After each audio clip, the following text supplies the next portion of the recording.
আমার বাবার পৈতৃক সম্পত্তি নাকি আমরা জবরদখল করে আছি। পিতৃ সম্পত্তি কেউ জবরদখল করতে পারে? আমি জানি আমাদের মতো সংখ্যালঘুর কথা কেউ শুনবে না, কেউ না। কারণ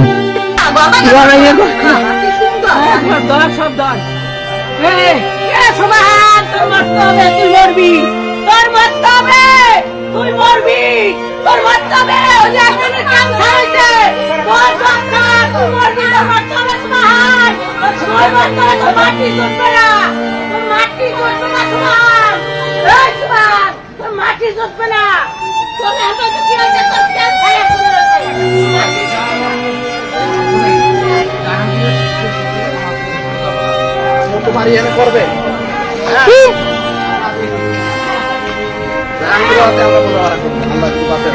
কত ক্ষমতা বানাইছে বুঝছেন? কথা সালাম না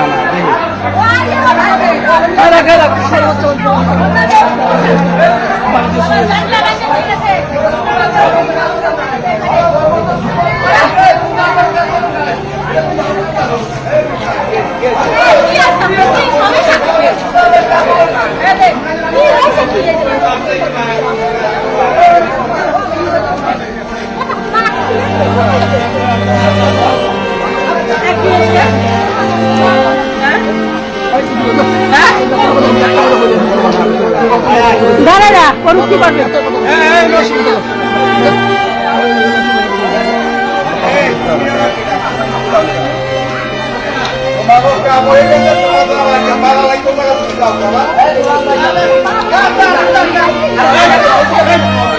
ও সেদিনে সবাই মারছে এই যে ও আমার সেদিন বাচ্চা তোমার নিয়ে ও আমার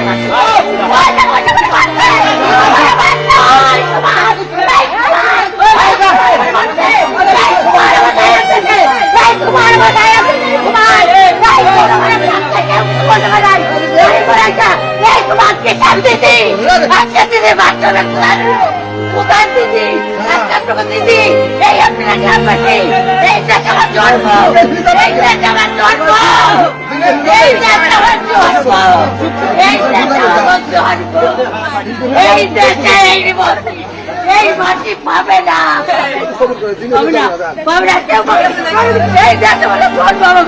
এই বাড়িতে আমার জন্ম আমার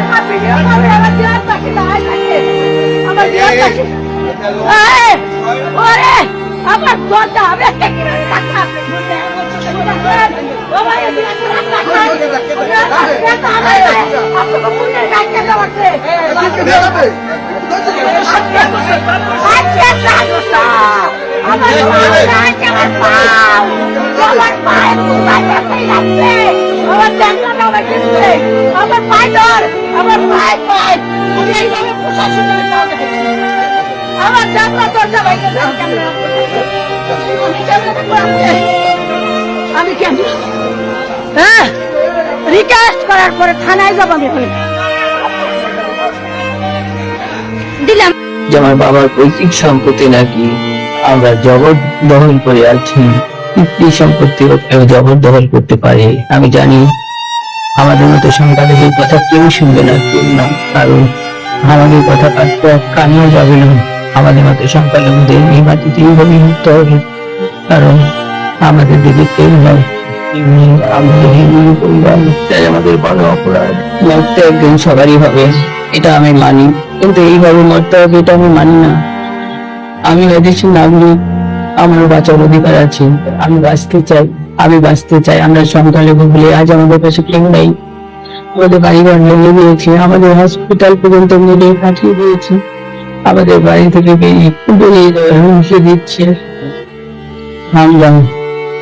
আমরা কোথায় যাব? আমরা নিরুপায়, আমাদের কোনো আশ্রয় নেই।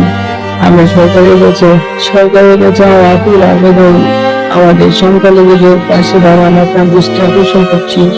আমরা দেশের নাগরিক, আমাদের বাঁচার অধিকার আছে, থাকার অধিকার আছে। আমরা বাঁচতে চাই।